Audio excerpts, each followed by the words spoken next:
At 0134 on March 28, 1942, Lieutenant Colonel Augustus Charles Newman stood on the deck of HMS Campbeltown as the converted destroyer rammed into the Normandie dry dock gate at Saint-Nazaire, France, at 19 knots.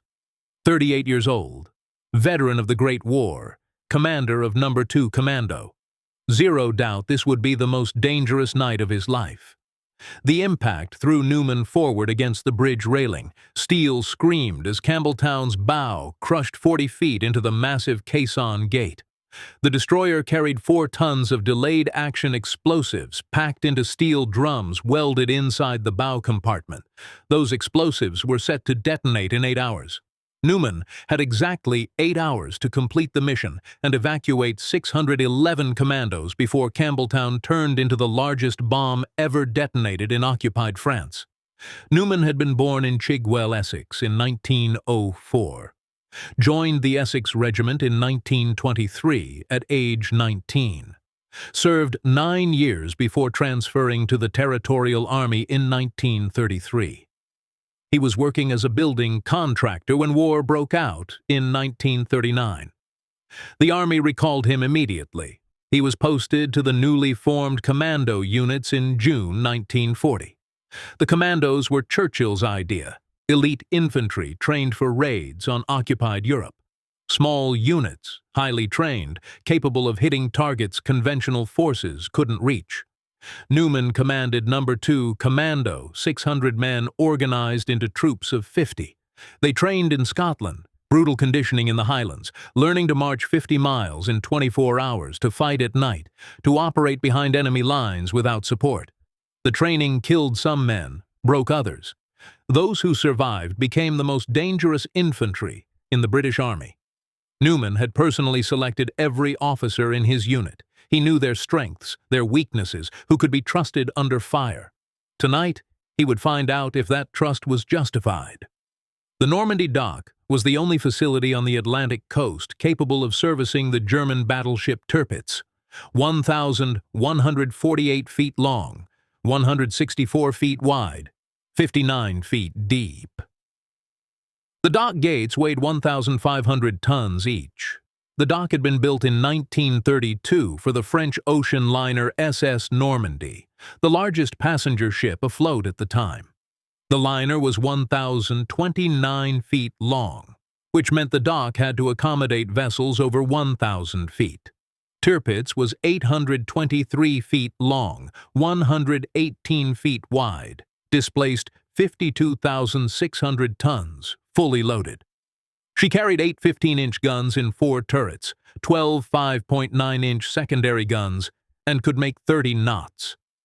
The battleship was the single greatest threat to Allied Atlantic convoys.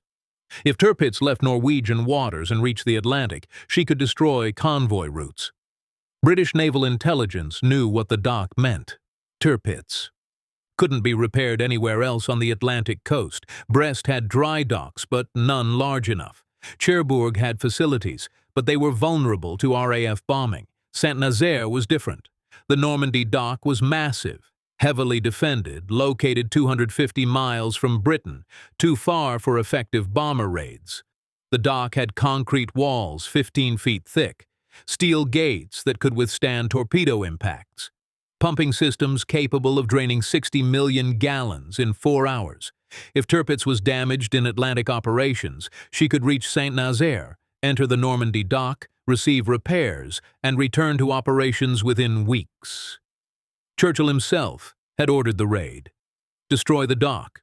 Prevent Tirpitz from ever leaving Norwegian waters. Make sure she stays bottled up until the Royal Navy can sink her.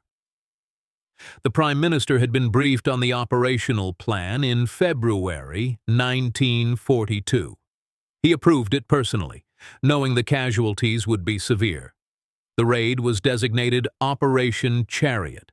Combined Operations Headquarters spent 6 weeks planning every detail. Vice Admiral Lord Louis Mountbatten commanded Combined Operations. He assigned Commander Robert Ryder to lead the naval force. Lieutenant Colonel Newman would command the ground assault. The plan was simple on paper. Ram Campbeltown into the dock gate at high tide. Unload commandos. Demolition teams destroy pumping stations, winding houses, and gate mechanisms, evacuate on motor launches waiting offshore. The entire operation would take 90 minutes. Then, Campbeltown's delayed action explosives would detonate, obliterating the dock gate and rendering the entire facility unusable. Reality was different.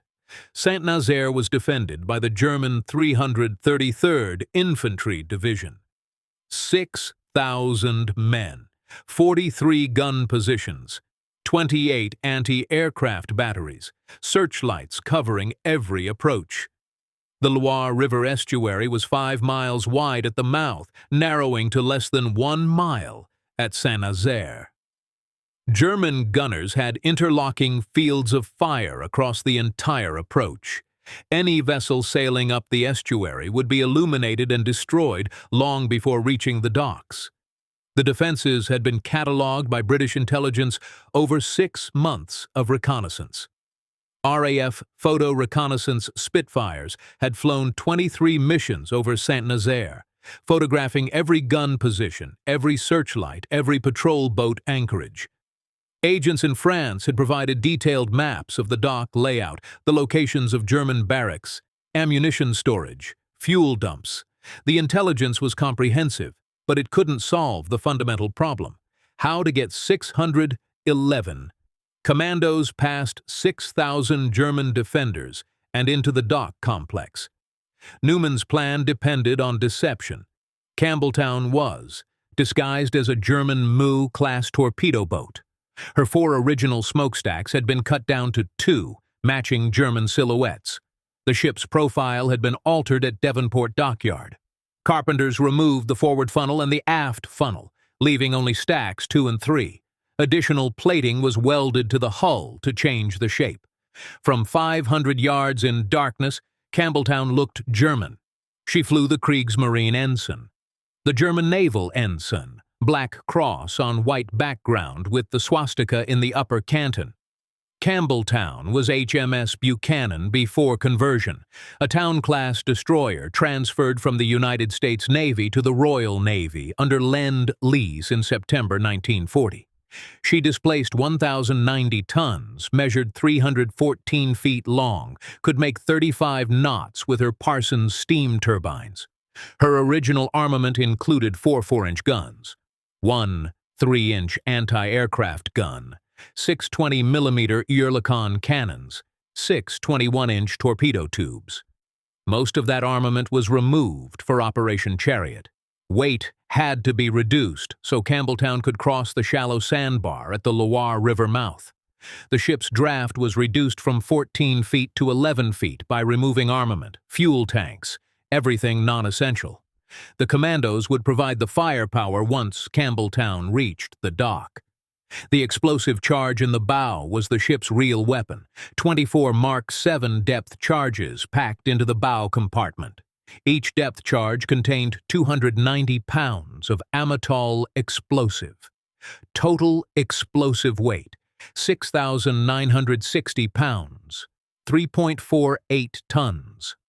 The charges were surrounded by steel drums filled with concrete to increase the blast effect.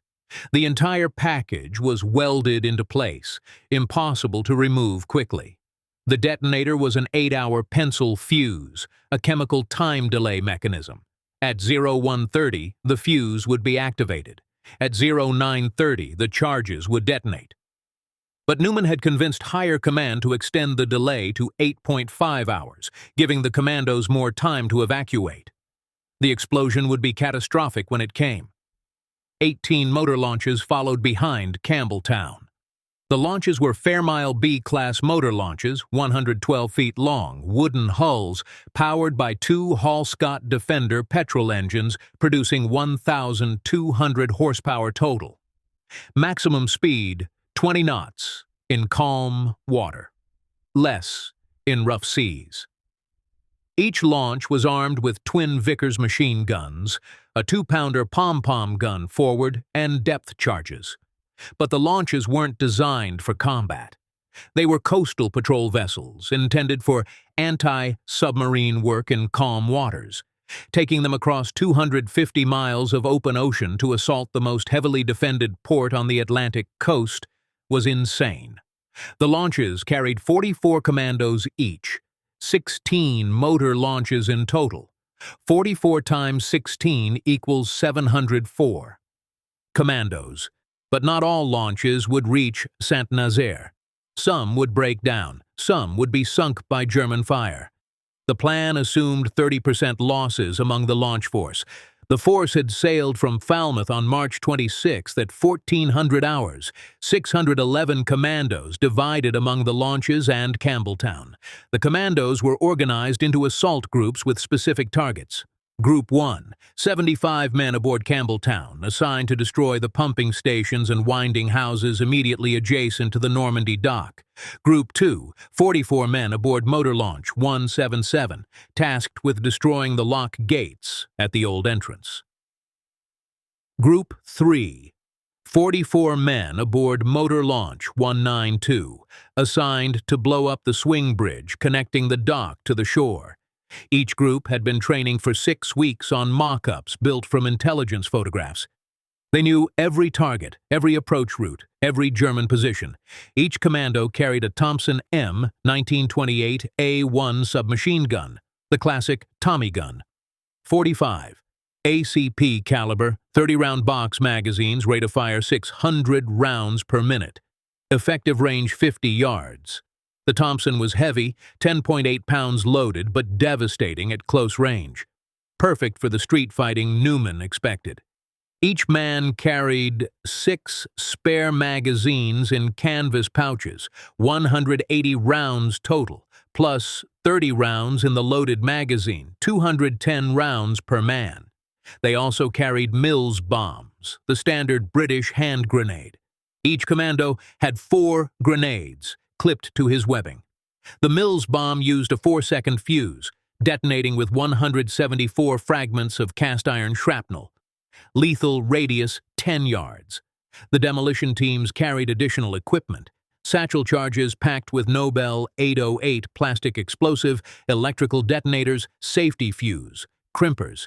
Each demolition team had a sergeant who was a trained Royal Engineer, experienced with explosives, capable of calculating charge sizes for specific targets. They wore no unit insignia, standard British Army battle dress, khaki wool tunics, trousers, steel helmets painted with commando green distemper to reduce reflection. No shoulder flashes identifying No. 2 Commando. If captured, they would be executed as spies under Hitler's commando order issued in October 1942.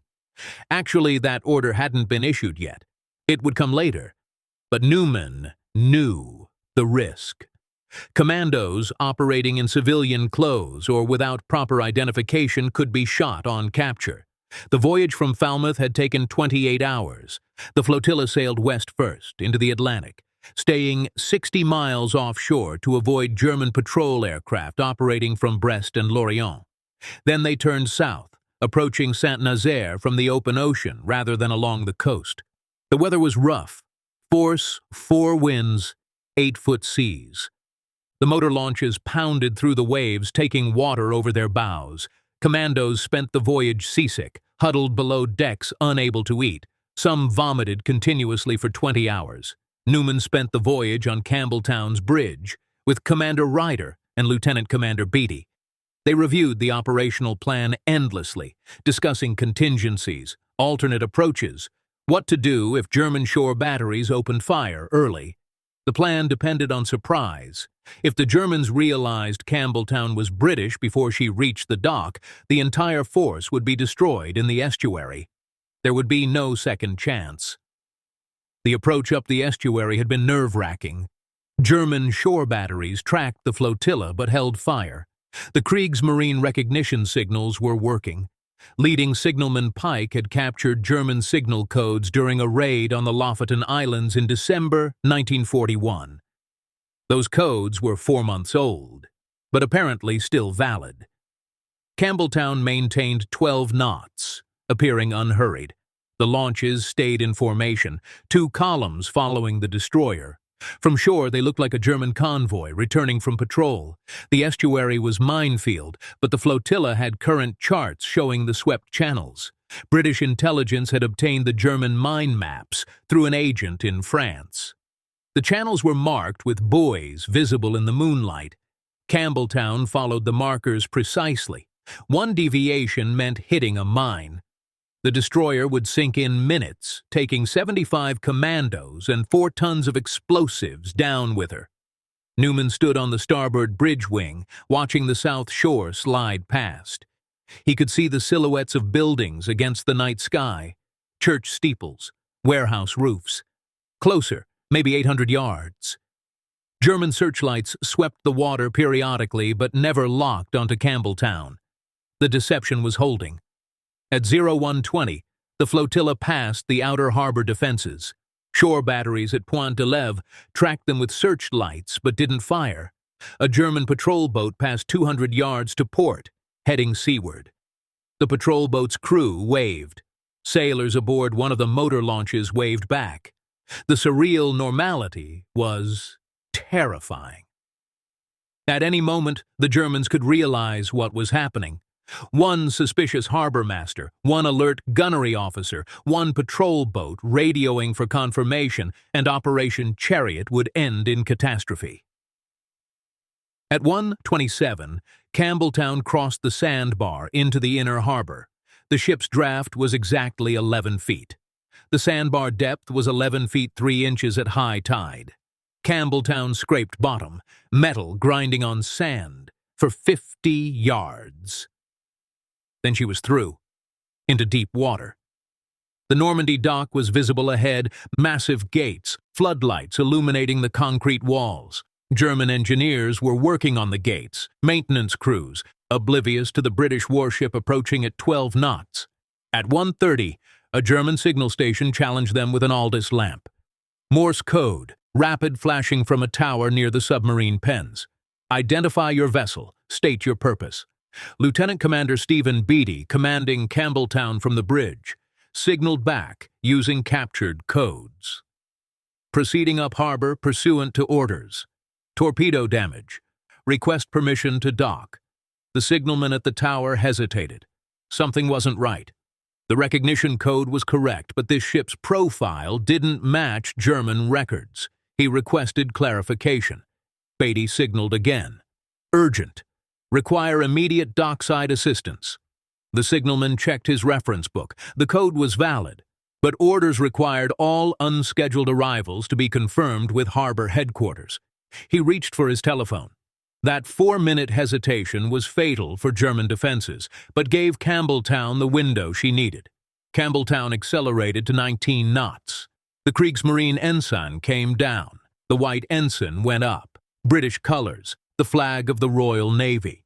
The pretense was over. German searchlights locked onto the destroyer within seconds. Every gun position opened fire simultaneously. 20mm flak 38 anti-aircraft guns, 88mm flak 36 guns, MG-34 machine guns and pillboxes along the waterfront, everything the Germans had. The night erupted in tracers. Red and green lines crisscrossed the darkness. Shells exploded in the water, sending geysers 50 feet high. One motor launch took a direct hit from an 88mm shell and exploded. Wooden hull disintegrating. Fuel igniting. 44 Commandos gone in an instant. Another launch caught fire from 20mm hits punching through the thin planking. The crew abandoned ship, jumping into the Loire's freezing water. The Commandos on Campbeltown's deck fired back with everything they had. Bren light machine guns mounted on the bridge wings, riflemen with Lee Enfield No. 4 rifles, the ship's remaining twin Oerlikon 20mm cannons. The volume of fire was impressive but ineffective. Campbeltown's weapons couldn't suppress shore batteries firing from concrete emplacements. The destroyer was taking hits constantly. 20mm rounds punched through the superstructure. An 88mm shell hit the forward funnel, tearing a 3-foot hole in the stack. Shrapnel swept the deck, killing 2 Commandos instantly. A third man's arm was torn off at the shoulder. He bled out. in seconds. The range closed. 1,000 yards. Newman could see German soldiers running along the dock, taking positions behind barricades, machine gun, teams setting up MG-34s on bipods, officers shouting orders, pointing at Campbeltown. They knew now. This was an attack, not a damaged German ship requesting assistance. 800 yards. The forward Oerlikon was destroyed by a direct hit. The gun crew, 2 sailors, died without time to scream. Fire spread across the foredeck. Damage control teams tried to contain it, but couldn't. The flames illuminated Campbeltown, making her an easier target. 600 yards. German fire intensified further. It seemed impossible, but more guns were firing now. Every position the 333rd Infantry Division had was engaging. The motor launches behind Campbeltown were being systematically destroyed. ML-447 took multiple hits and sank. ML-341 was burning. ML-270 was dead in the water, engines destroyed. The commandos aboard those launches were fighting German patrol boats at point-blank range, Thompsons against German small arms, but the launches were too fragile. Wooden hulls couldn't stop bullets. At 0133, Campbeltown's bow was 100 yards from the dock gate. Beatty rang full ahead on the engine telegraph. The ship surged forward, 20 knots now, faster than designed speed, but the engines were beyond redline anyway. The chief engineer below decks was coaxing every ounce of power from the boilers. He knew Campbeltown would never sail again. This was a one-way trip. At 0134 precisely, Campbeltown's reinforced bow struck the southern caisson of the Normandie dock. The impact was catastrophic. The bow crushed 40 feet into the gate. The steel caisson, designed to withstand ocean pressure, buckled under the impact of 1,090 tons, moving at 20 knots.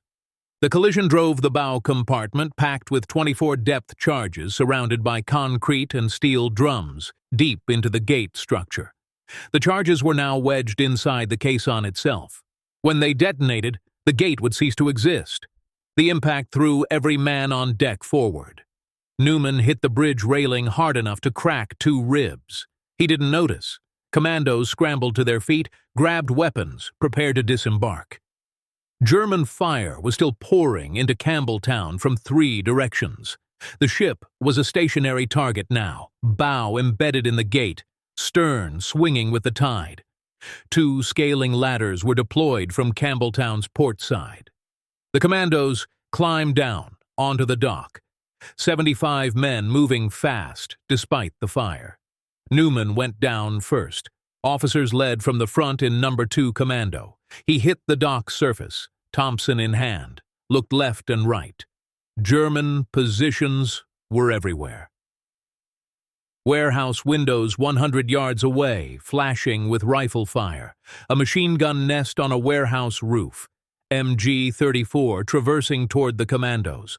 A German infantry section running from barracks, 10 men carrying Kar 98K rifles and MP-40 submachine guns. The 333rd Infantry Division garrison was reacting faster than British intelligence had predicted. Machine gun positions opened up from warehouses along the waterfront. Rifle fire came from office buildings overlooking the docks. A German infantry company was already moving to surround the area, 150 men from the 3rd Battalion, advancing in squad formations with fire and movement discipline that Newman recognized immediately as professional. These weren't garrison troops. These were combat veterans, probably rotated back from the Eastern Front for rest and refit. They knew what they were doing. Newman's commandos formed up into their assigned assault teams, despite the chaos. Sergeant Challington took 12 men and moved toward the northern pumping station. Lieutenant Roderick took another 12 toward the southern winding house. Captain Roy took 15 men to secure the warehouse district and prevent German infantry from flanking the demolition teams. The demolition work had to proceed regardless of German fire. The pump houses contained massive machinery, 8-cylinder diesel engines driving centrifugal pumps capable of moving 6,000 gallons per minute. 4 pump houses total, each one critical to dock operations. Destroy the pumps, and the Normandie dock couldn't be drained even if the gates were somehow repaired. Challington's team reached the northern pump house at 0142. The structure was brick, 40 feet by 60 feet, 2 stories tall. The pumps were on the ground floor, massive machinery weighing 15 tons each. The steel drive shafts were 18 inches in diameter. German engineers had locked the access doors with chain and padlock. Challington shot the lock off with his Thompson. The team entered. 2 German workers inside, civilian contractors in coveralls, hands raised. Challington gestured them out. No reason to kill unarmed men. The demolition sergeant was Corporal Howard, Royal Engineers, trained at the School of Military Engineering in Chatham. He examined the pumps, calculated charge placement. The objective was catastrophic failure, not just damage. The pumps had to be destroyed beyond repair. Howard placed 30 pounds of Nobel 808 plastic explosive on each pump's drive shaft coupling. The explosive was malleable, pressed directly against the metal. Electric detonators inserted into the charges, wire run back to a central firing point, 90-second safety fuse as backup. At 0148, Howard signaled ready. Challington withdrew his men from the pump house. They took cover 50 yards away. Howard connected the electrical leads to a 10-detonator blasting machine, twisted the handle 3 times. To charge the capacitor, push the plunger. The pump house exploded. The blast was enormous, far larger than Howard expected. The diesel fuel tanks had sympathetic detonation, adding their energy to the primary charge. The entire structure collapsed. Brick walls fell outward. The roof caved in. The pumps were obliterated. Drive shafts shattered. Pump housings cracked open. Secondary explosions continued for 30 seconds as diesel fuel burned and hydraulic lines ruptured. Newman watched the explosion from his position near Campbeltown. 1 target down, 7 more to go. The demolitions had to continue. Newman could see the tactical situation developing. The Commandos would complete their demolitions. They would destroy every target. But evacuation was going to be impossible. The motor launches were being systematically destroyed offshore. German gunners were firing directly into the vessels at point-blank range. Launches were burning, sinking, exploding. The few that survived were already turning back downriver, unable to reach the docks through the concentrated fire. Newman made the decision at 01:45. The Commandos would fight their way inland, destroy as many German facilities as possible, then attempt to reach Spain on foot, 250 miles south through occupied France. The odds of success were approximately 0, but staying at the docks meant certain death or capture within hours. The demolition teams worked fast. Charges placed on pumping station machinery, fuses set for 90-second delays. The Commandos moved through the dock complex like they'd trained for months because they had. Every target had been studied from reconnaissance photographs, mock-ups built in England. Each team knew exactly where to go, exactly what to destroy. At 02:03, the first demolition charges detonated. The northern pumping station exploded. Machinery disintegrated. Water pipes burst. The entire structure collapsed. At 02:07, the southern winding house went up. The explosion tore the roof off. The massive gears and cables that operated the dock gates were destroyed. 2 minutes later, the old entrance lock exploded. Then the oil storage tanks. One by one, every target was hit. The docks were being systematically demolished while German infantry companies closed in from 3 sides. Newman regrouped his commandos at 0220. He had 73 men with him. The rest were either dead, captured, or fighting separate engagements across the dock complex. 73 men, surrounded by 6,000 German infantry, with no possibility of evacuation and no way to reach Spain. Newman looked at his commandos. Young faces, exhausted, determined, ready to keep fighting. He gave the order. They would move inland toward the town. Center. Fight through German positions, cause as much destruction as possible. Make the Germans pay for every street, every building, every minute. If they were going to be captured, they would make sure the Germans remembered number 2, Commando. The fighting moved into Saint-Nazaire's streets at 02:30. The Commandos advanced in small teams. Newman led from the front. They encountered German infantry at every corner. The street fighting was brutal, close range, room to room. Thompson submachine guns against Kar 98K rifles and MP40s. The Commandos had superior training. The Germans had superior numbers. At 02:45, Newman's force reached the Place du Bassin, a plaza near the submarine pens. German infantry had set up a defensive position with 3 MG-34 machine guns covering the approaches. The Commandos couldn't advance without being cut down. Newman sent 2 teams to flank the position. The flanking attack worked. The Commandos came up behind the German position, threw grenades, opened fire with Thompsons. The machine gun position was overrun in 90 seconds. But the noise had alerted every German unit in the area. By 0300, Newman was fighting a running battle through the streets of Saint-Nazaire. His force was down to 68 men. 5 Commandos had been killed in the plaza firefight. The Germans were everywhere. Infantry companies, naval personnel from the submarine base, Luftwaffe ground crew from the airfield. Every German in Saint-Nazaire was hunting the British raiders. If you want to see how Newman and 12 survivors fought for 7 hours against 6,000 Germans, please hit that like button. It helps us share these forgotten stories with more people. Subscribe if you haven't already. Back to Newman. At 03:15, Newman's force took cover in a warehouse near the old town center. They were surrounded. German infantry was closing in from all directions. The Commandos had maybe 20 minutes before the warehouse was stormed. Newman counted ammunition. Each man had started with 6 Thompson magazines, 30 rounds per magazine, 180 rounds total. Most had already fired 100 rounds. They had grenades, but not many. Maybe 30 grenades among 68 men. Not enough for a sustained defense. Newman made another tactical decision. Split the force.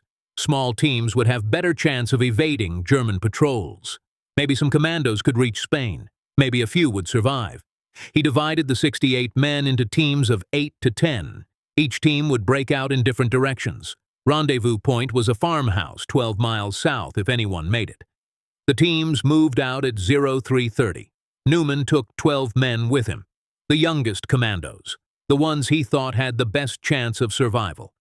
They exited the warehouse through a back entrance, moved through alleyways, headed southeast toward the edge of town. German patrols were everywhere. The Commandos could hear shouting, vehicle engines, searchlights sweeping the streets. The 333rd Infantry Division was conducting a systematic sweep, house to house, building to building. At 03:45, Newman's team encountered a German patrol. 8 infantry soldiers, 1 NCO, moving through an alley 30 yards ahead. The Commandos had no choice. They opened fire. The German patrol went down in 3 seconds, but the gunfire alerted nearby units. Within 2 minutes, German infantry was converging on the alley from 3 directions. Newman and his 12 Commandos ran. They reached a residential area, broke into a house, barricaded the doors. The house was 2 stories, stone construction, small windows, defensible. German infantry surrounded the building at 03:55. Newman positioned his Commandos at the windows, 4 men upstairs, 8 downstairs. Every approach covered. They had maybe 100 rounds per man. Enough for 1 sustained firefight. Maybe 2. Then it would be hand-to-hand combat with knives and empty weapons. The house was typical French construction, stone walls 18 inches thick, slate roof, wooden shutters on the windows. Defensible against small arms, but vulnerable to artillery or anti-tank weapons. The ground floor had 2 rooms, a kitchen facing south, and a parlor facing east. Upstairs were 2 bedrooms with dormers facing north and west. Newman put Lance Corporal Davies in the north bedroom, with Privates Harrison and Wright. They had the best fields of fire toward the main German approach. Sergeant Bertrand commanded the downstairs positions with 5 privates.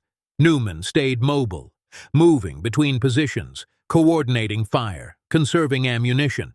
The Germans didn't assault immediately.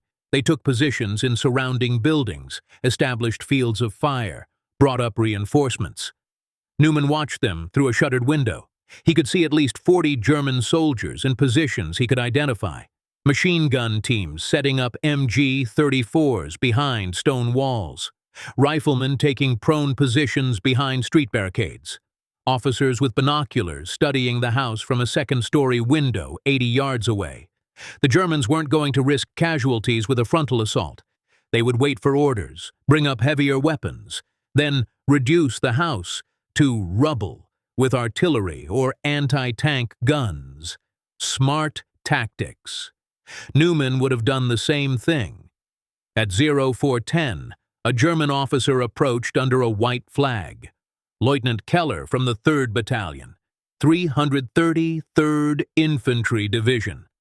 He stopped 50 yards from the house and shouted in English, "Surrender.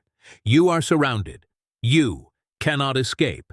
Lay down your weapons and you will be treated as prisoners of war under the Geneva Convention. Your raid has failed. Your ships are destroyed. Your men are captured or dead. There is no reason to continue fighting." Newman considered it. His mission was complete. Campbeltown was wedged in the dock gate. The explosives would detonate at noon. The demolition charges had destroyed the pumping stations and winding houses. The dock would be destroyed. There was no military reason to continue fighting. His men would die for nothing. But Newman also knew about the treatment of commandos. Churchill had authorized raids all along occupied Europe. The Germans had captured commandos before. Some were executed. Hitler had issued orders that special forces operating in civilian clothes could be shot as spies. Newman's men wore British uniforms, but they had no unit patches. The Germans might consider them irregular forces. The Geneva Convention might not protect them. Newman thought about his 12 men, young faces watching him, waiting for his decision. They would follow his orders. If he said surrender, they would lay down their weapons. If he said fight, they would fight until the ammunition ran out. Newman walked to the window, looked at the German officer standing in the street, shouted back, "We will fight. You will have to kill every one of us." The German officer nodded. He had expected that answer. He walked back to his lines. Newman returned to his position. The commandos checked their ammunition again. 100 rounds per man, maybe 1,200 rounds total in the house. The Germans would come soon. At 0420, the first assault came. 20 German infantry charged the house from the south. The kitchen windows had clear fields of fire. Bertrand and his team opened fire from 15 yards range. Thompson submachine guns at point-blank distance. The 45 ACP rounds hit with devastating impact. 10 Germans fell in the first 5 seconds. The survivors took cover behind a low wall. Return fire came through the kitchen windows. Kar 98K rifles and MP-40S. Glass shattered. Stone chips flew from the walls. One commando, Private Collins, was hit in the shoulder. The round went through cleanly, missing bone. He kept fighting. The assault broke down. The surviving Germans retreated, dragging their wounded. The commandos had expended 200 rounds total. Newman's team was down to 1,000 rounds remaining. At 0445, the Germans tried again, this time from 2 directions. The kitchen team engaged targets to the south. The parlor team faced east. Thompson fire from both positions. The Germans advanced in proper fire and movement formations. One squad providing covering fire while another advanced. Professional tactics executed with discipline, but the commandos had interior positions with stone cover. The Germans were advancing across open ground. 10 more Germans fell. The assault stalled. The survivors pulled back. The commandos had 800 rounds remaining now. The next assault came at 0510. 3 directions this time: south, east, north. The upstairs team engaged German infantry approaching from the residential district. The downstairs teams split their fire between south and east. The volume of fire was incredible. Thompson guns firing full automatic, German rifles and submachine guns returning fire. The house was being systematically shot to pieces. Every window was shattered. The walls were pocked with bullet impacts. Part of the kitchen ceiling collapsed from the vibration, but the Commandos held. Another 15 Germans down. The assault broke. The Commandos were down to 600 rounds. Newman could see the pattern developing. The Germans would keep attacking, probing for weak points. Each assault cost them casualties, but they had unlimited reinforcements. The Commandos had 600 rounds, maybe enough for 2 more assaults. Then they would be fighting with bayonets and bare hands. The pattern continued. German assaults every 20 to 30 minutes. The Commandos repelled each attack, but ammunition was running out. By 0600, Newman's team was down to 300 rounds. The Germans had taken heavy casualties, maybe 60 men killed or wounded, but they had unlimited reinforcements. At 0630, the Germans brought up a 37mm Pak-A-36 anti-tank gun. The gun crew positioned it 200 yards from the house. Newman watched through a window. He knew what was coming. The gun fired. The shell hit the house's front wall and exploded. Stone and debris filled the ground floor. One commando was killed instantly by shrapnel. Another was wounded, unable to fight. Newman was down to 11 men. The anti-tank gun fired again. And again. Each shell tore chunks from the house's structure. The walls were collapsing. The house was becoming indefensible. At 0710, Newman made the final decision: surrender or die. His men had fought for 5 hours. They had killed maybe 100 German soldiers. They had inflicted casualties far beyond what anyone expected. But the fight was over.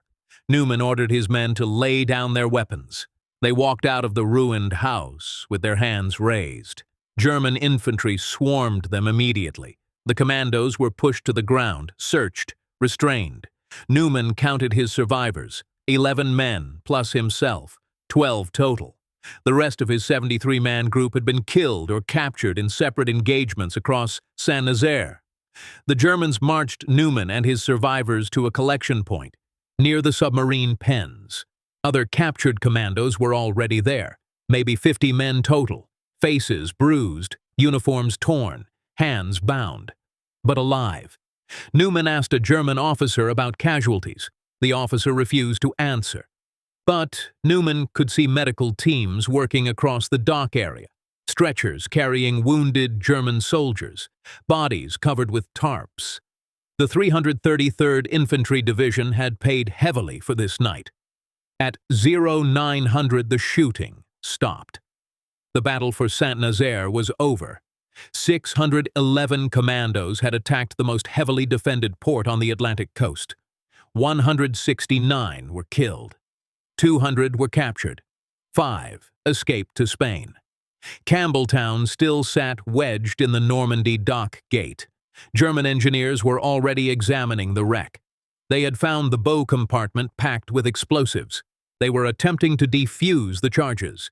Newman was being held in a warehouse 400 yards from Campbeltown. He checked his watch. 10:30 hours.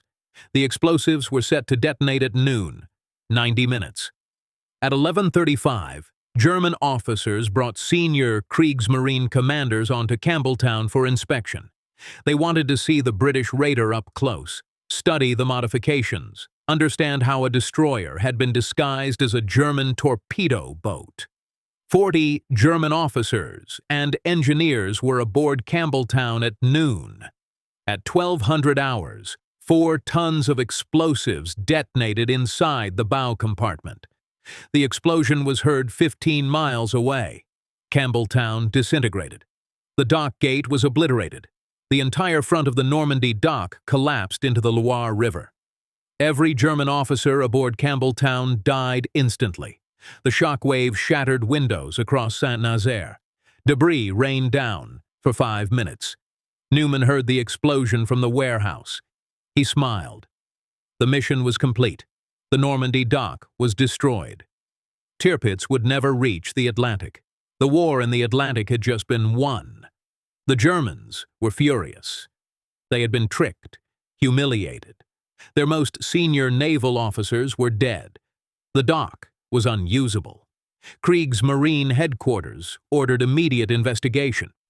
How had British commandos penetrated Saint-Nazaire's defenses? Why had the explosives not been discovered and defused? Who was responsible for this catastrophic failure?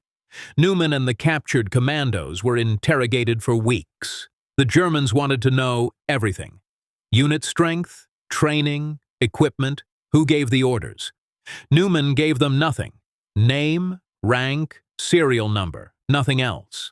The Geneva Convention protected prisoners of war. The Germans could not execute him without violating international law. But Hitler's commando order was still in effect. Several captured commandos were executed as spies. Newman survived because his rank and visibility made executing him politically impossible. He was transferred to Colditz Castle, the high-security POW camp for Allied officers who had attempted escape. Newman spent 3 years at Colditz. He attempted escape twice. Both attempts failed. He was liberated by American forces on April 16, 1945. The Normandie dock at Saint-Nazaire remained unusable until 1947.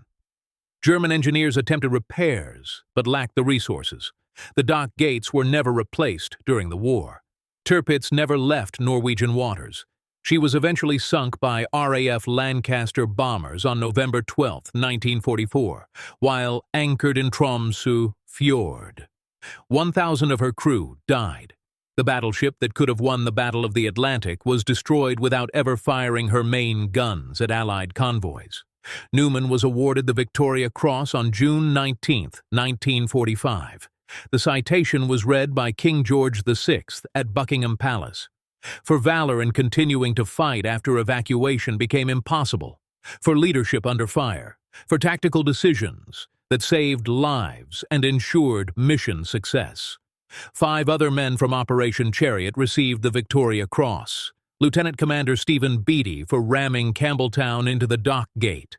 Commander Robert Ryder for commanding the overall naval force. Able seaman William Savage for manning an exposed gun position until killed.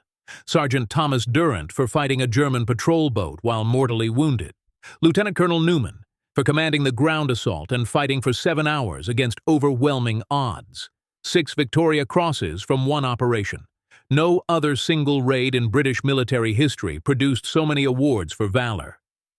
Newman returned to civilian life in 1946. He had joined the Territorial Army in 1933, served through the war, never intended to make the military a career. He worked as a building and civil engineering contractor in Essex. Married Gwendolyn Byrne in 1918. They raised 2 sons. Newman rarely spoke about Saint-Nazaire. When asked, he always emphasized his commandos. The men who fought at the docks, in the streets, in that final house. The men who died completing their demolitions while German infantry closed in. The men who held off 6,000 Germans for 7 hours with nothing but small arms and determination. Newman attended reunions of the Saint-Nazaire Society, an organization of Operation Chariot survivors. The group met annually in London. 20 men at first, then fewer each year as age took its toll. Newman never missed a reunion until his health failed. He died on April 26, 1972, in Brentwood, Essex. Heart failure. He was 68 years old. He is buried in Brentwood Cemetery. His Victoria Cross is displayed at the Imperial War Museum in London. Operation Chariot proved that small forces with proper training and determination could achieve strategic objectives against overwhelming odds. The raid influenced Allied planning for D-Day. The lessons learned at Saint-Nazaire about combined operations, about deception, about accepting casualties to achieve critical objectives, all shaped the invasion of Normandy 2 years later. The Normandie dock at Saint-Nazaire was finally repaired and reopened in 1947. It remains operational today. Massive commercial vessels use the facility, but a memorial stands at the dock entrance. Bronze plaques list the names of the 169 Commandos killed during Operation Chariot. Tourists visit every year, read the names, learn about the night 611 British soldiers attacked the most defended port on the Atlantic coast. The memorial includes one simple line, "The greatest raid of all." Churchill's words, spoken after the war ended. He called Saint-Nazaire the greatest raid of all time. Higher praise than D-Day, higher than any other operation. Because 611 men accomplished what battleships and bombers could not. They destroyed a dock that threatened Britain's survival. And they did it with small arms, explosives, and the willingness to fight until ammunition ran out. Newman never claimed to be a hero. He insisted he had simply followed orders, led his men the best he could, made tactical decisions based on battlefield conditions. The Victoria Cross embarrassed him. He considered it an award for his commandos, not for himself. But history remembers Lieutenant Colonel Augustus Charles Newman as the commander who fought 6,000 Germans with 12 men for 7 hours and won. Because the mission succeeded. The dock was destroyed. Tirpitz never reached the Atlantic, and Britain survived to win the war. If this story moved you the way it moved us, do me a favor. Hit that like button. Every single like tells YouTube to show this story to more people. Hit subscribe and turn on notifications. We're rescuing forgotten stories from dusty archives every single day. Stories about commandos who fought impossible odds with small arms and determination. Real people, real heroism. Drop a comment right now and tell us where you're watching from. Are you watching from the United States, United Kingdom, Canada, Australia? You're not just a viewer. You're part of keeping these memories alive. Tell us your location. Tell us if someone in your family served. Just let us know you're here. Thank you for watching, and thank you for making sure Lieutenant Colonel Newman doesn't disappear into silence. These men deserve to be remembered, and you're helping make that happen.